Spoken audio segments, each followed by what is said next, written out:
Hi, and thank you so much for popping by. My name is Dr. Rita Pobaluzwi, and you're most welcome to this conversation today.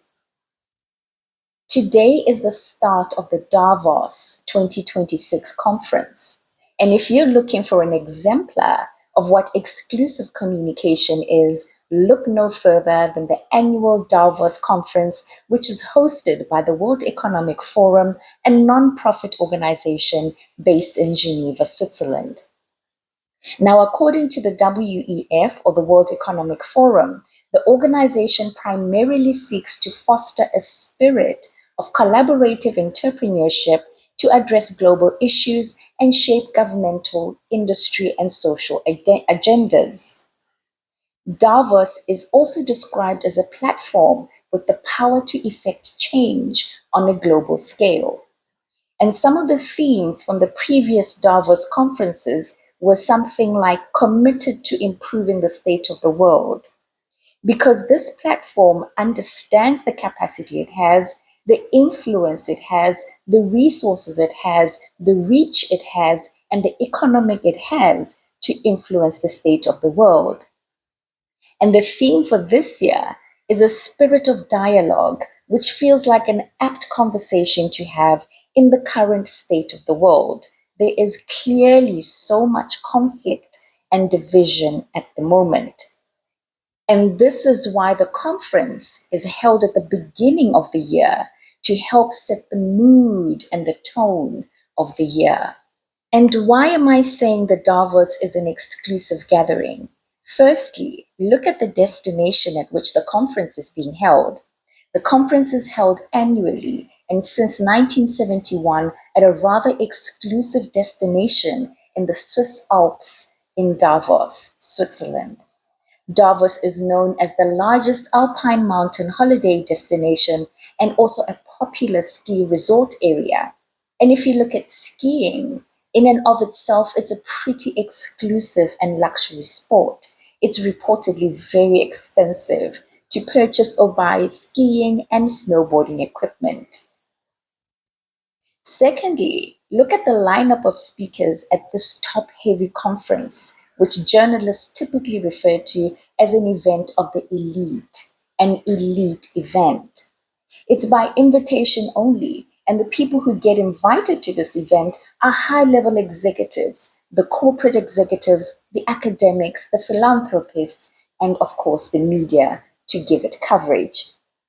And this is in comparison to events such as the UN General Assembly, which is where you're likely to find predominantly the presidents of nations and, of course, the ministers, etc. And one of the reasons you will find a lot of journalists at this conference is because these are the people who make the news. These are the people who are likely to make the news headlines. Another reason that I describe this conference as an exclusive gathering is that if you look at the topics, the issues, the terminology that is being used at this executive and high-level conference, you will realize the top heaviness of these conversations. For example, this year's conference, one of the major conversations that is recurring, and according to the program, is AI and generative AI. It is no secret that AI is not inclusive, and AI is not being used at equal levels or inclusive levels around the world. And don't get me wrong, it is very important to discuss AI in this era and how it can be used ethically and how new technologies can be used responsibly.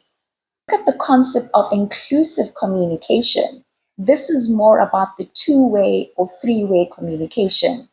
An inclusive setting allows for information to come from both sides. It allows for communication to be an exchange of thoughts and ideas between the people at the top or the facilitators and those at the bottom. Inclusive communication is typically solution orientated and in comparison to exclusive communication, which is more instructive. And you can see why executives or managers or leaders are at times reluctant to use inclusive communication as that would mean they would have to listen to, they would have to commit to, they would have to acknowledge, and they would have to act on the wishes of those at the bottom. In other words, inclusive communication is your typically accessible communication.